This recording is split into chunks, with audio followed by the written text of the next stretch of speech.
कहां का सत्यमेव जयते, कहां का सत्यमेव जयते, कहां का सत्यमेव जयते, कहां का सत्यमेव जयते, कहां का सत्यमेव जयते, कहां का सत्यमेव जयते।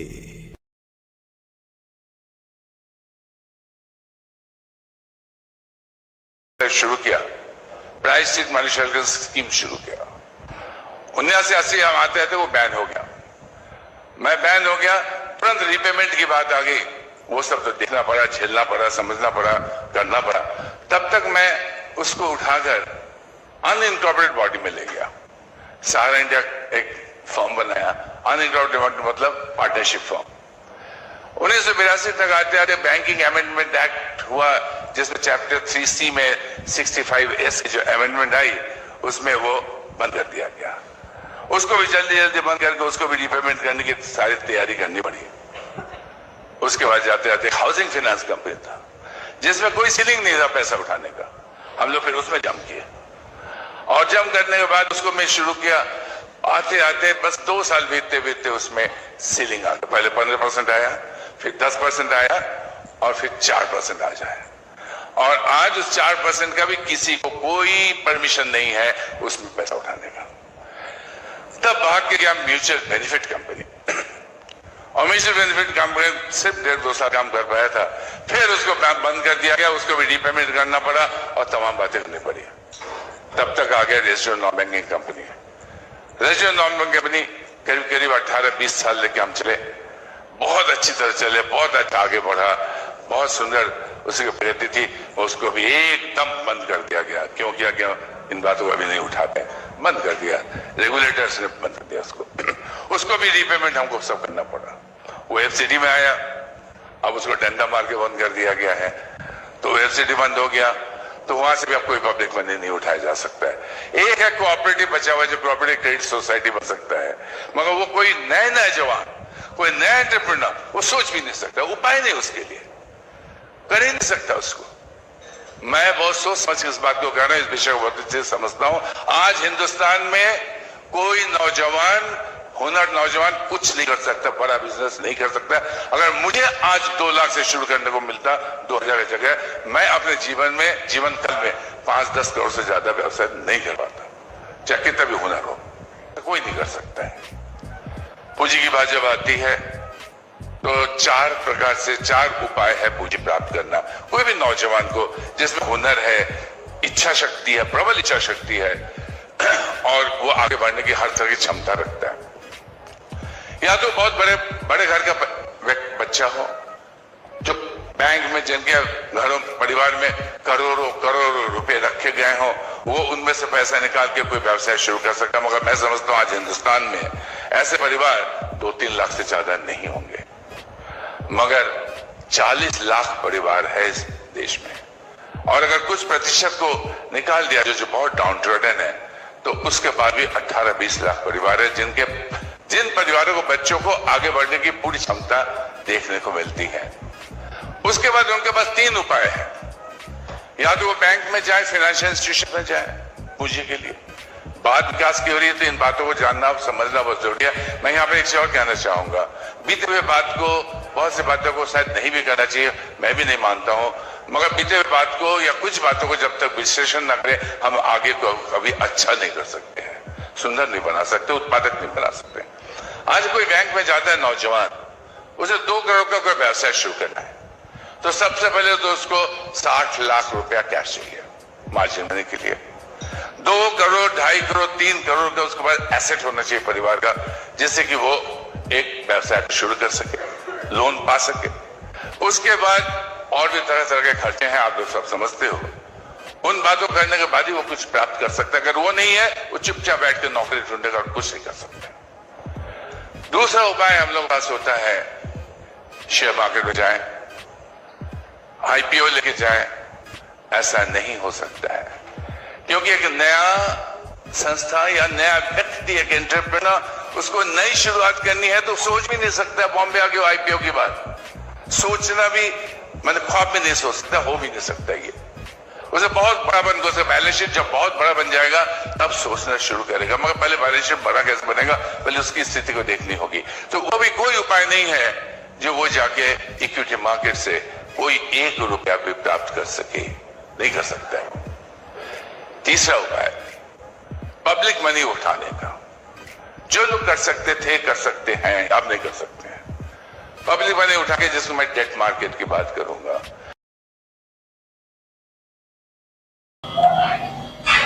सारा प्रणाम। सहारनिया परिवार के मेरे प्यारे कर्तव्यभी साथियों और सहारा से जुड़े देश भर में समस्त सामान्य जमाकर्ताओं का एक बार पुनः यथार्थ पर हार्दिक अभिनंदन, स्वागत है। अभी 3 तारीख को 3 राज्यों का परिणाम घोषित हुआ। इस चुनाव से पहले तमाम लोग जो सहारा से संबंधित समस्याओं से ग्रसित हैं, उनके द्वारा इस चुनाव के बहिष्कार की बात लगातार सोशल मीडिया के माध्यम से चल रहा था। उन सभी साथियों की आंखें खोलने वाला परिणाम सामने आया है।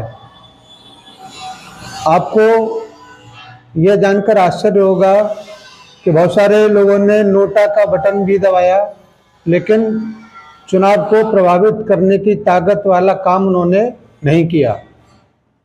और मेरा भी यही मानना है कि चुनाव के बहिष्कार से या नोटा के बटन दबाने से आपकी समस्या का समाधान नहीं होगा, क्योंकि जो निरंतर ताकतवर है उसको आंखें दिखाने से काम बनता नहीं है, बिगड़ जाता है।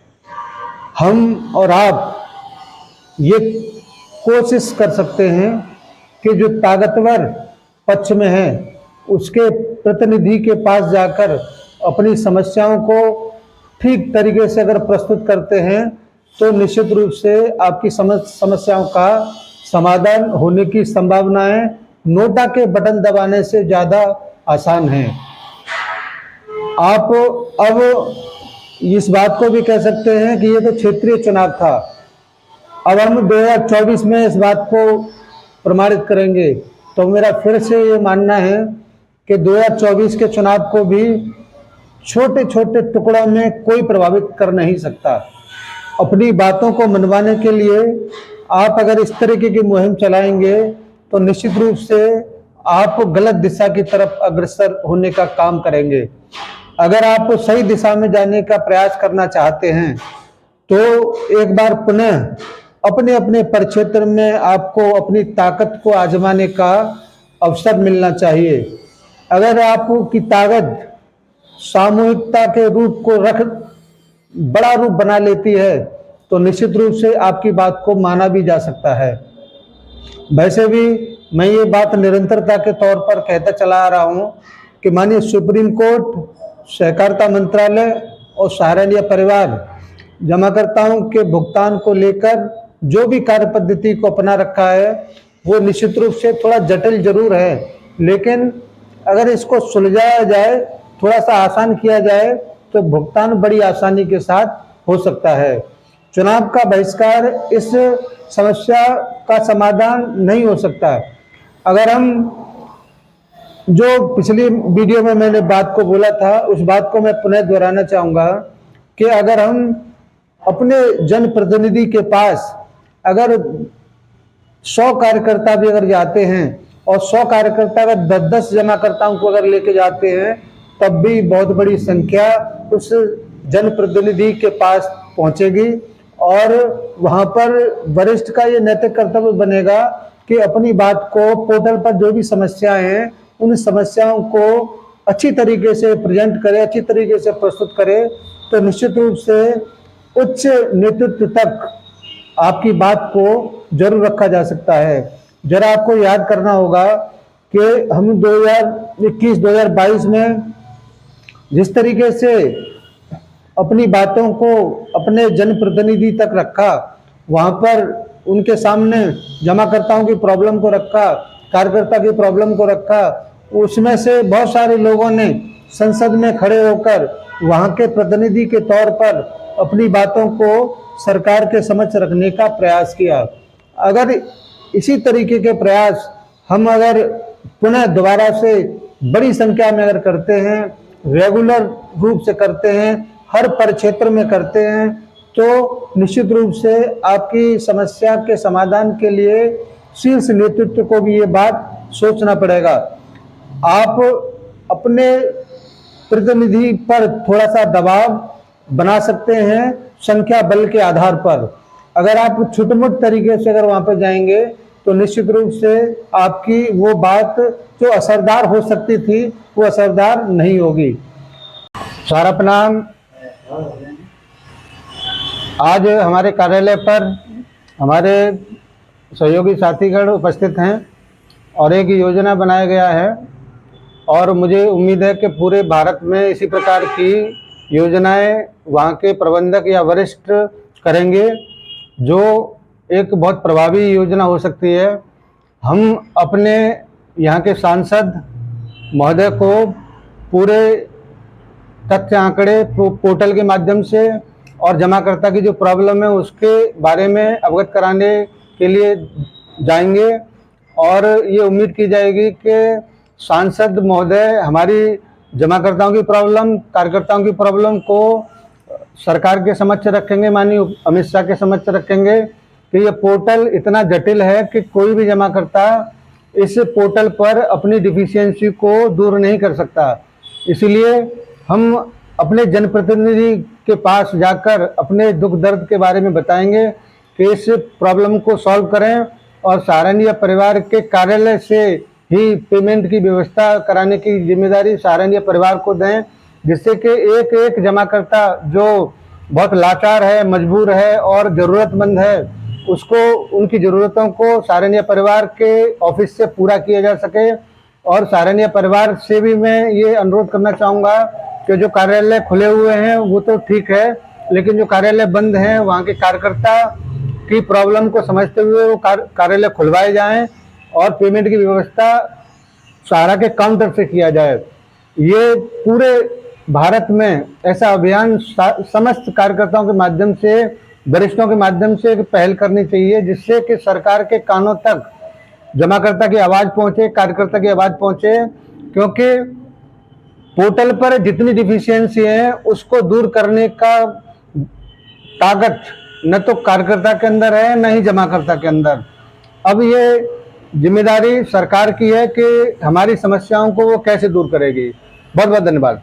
सारा प्रणाम। मैं भी प्रयास कर रहा हूं कि इसी सप्ताह में या अगले सप्ताह में अपने यहाँ के सांसद जी से मुलाकात करके और कार्यकर्ताओं को एकत्रित करके, जमाकर्ताओं को एकत्रित करके एक शुरुआत करते हैं। और शुरुआत करने के बाद में मैं उसका वीडियो जब आपके पास रखूंगा और सारी बातों को जो भी वहाँ पर बोला जाएगा उसको रखेंगे, तो आपको भी एक नई दिशा भी मिल सकती है, आप प्रेरित भी हो सकते हैं।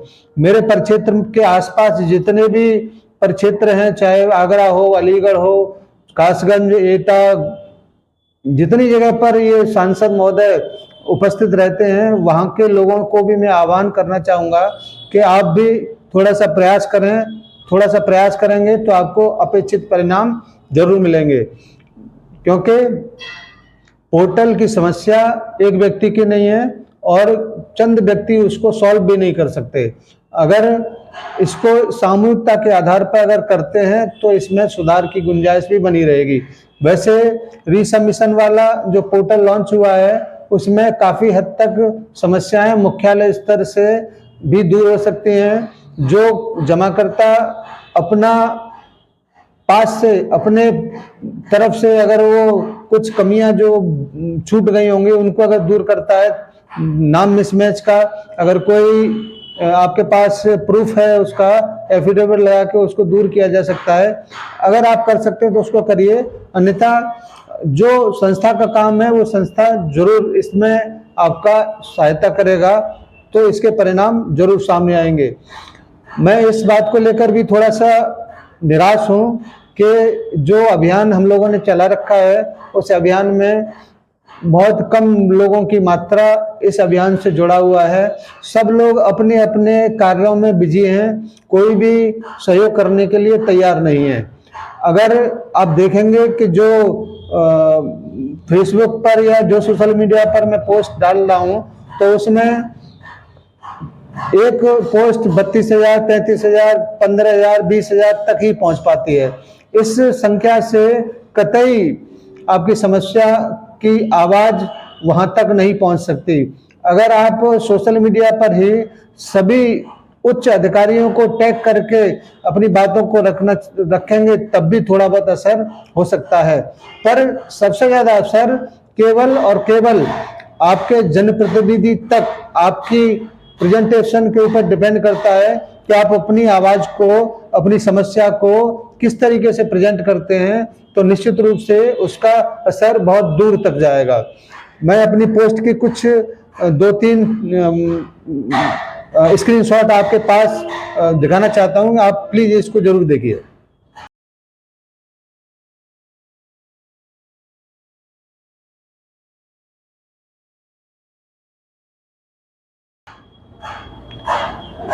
आपने देखा कि जो भी पोस्ट मैंने डाला था उसमें कितने लोगों ने उसको देखा। ये संख्या ऊंट के मुंह में जीरे के समान है। अगर इस वीडियो को ही आप 50,000, 1 लाख तक अगर पहुंचाते हैं तो कुछ लगेगा कि हाँ, बहुत सारे लोग इस मुहिम से जुड़े हैं या बहुत सारे लोग इस मुहिम से जुड़ सकते हैं।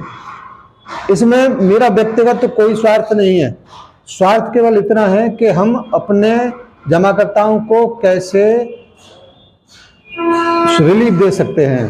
तो मैं चाहूँगा कि आप अगर सहमत हैं तो जरूर लाइक करके इसको सहमति प्रदान करें और अपने सुझाव कमेंट बॉक्स में लिख सकते हैं।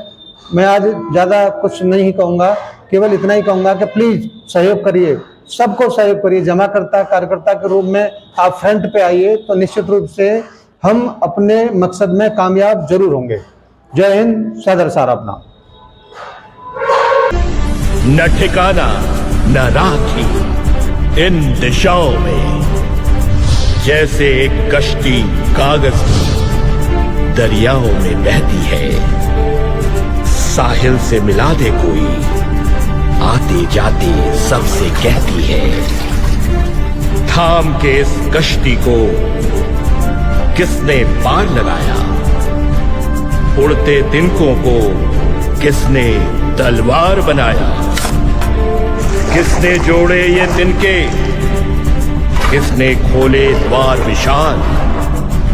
वो समय श्री, वो धैर्य श्री, वो समय श्री, वो धैर्य श्री कभी न पद पर हारा है। जल शून्य से ब्रह्मांड तलक एक एक योगी का सहारा है।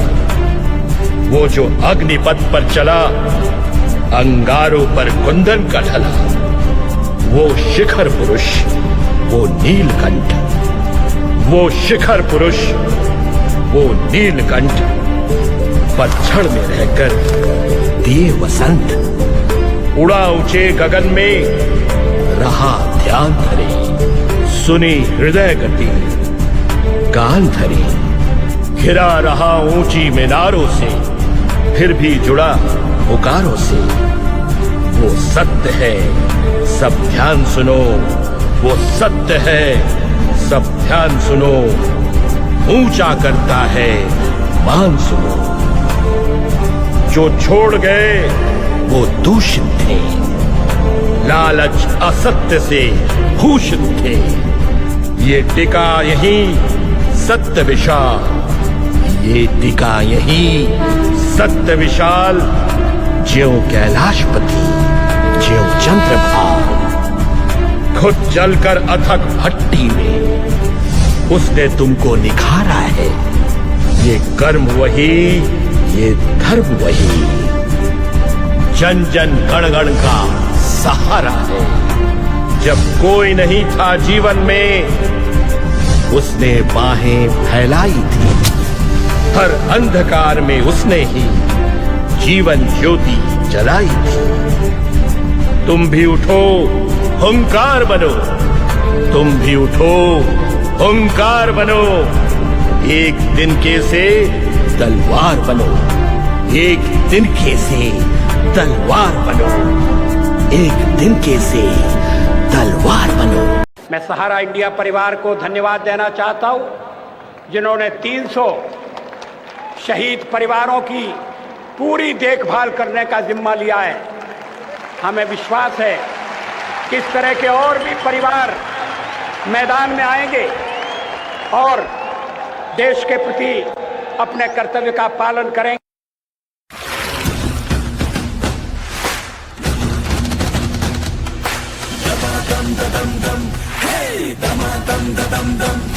मेहनत का कहना मान ले, रुकने का ना तू नाम ले।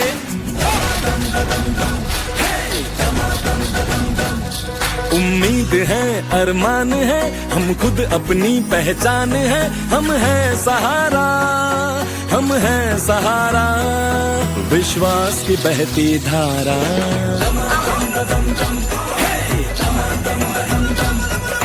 कस ले हम जो मुट्ठी कस ले, किस्मत अपनी हम खुद लिख ले। बढ़े हर कदम जोश हमारा, हम हैं सहारा, हम हैं सहारा, विश्वास की बहती धारा। सहारा इंडिया परिवार, आत्मविश्वास की ताकत। सहारा प्रणाम।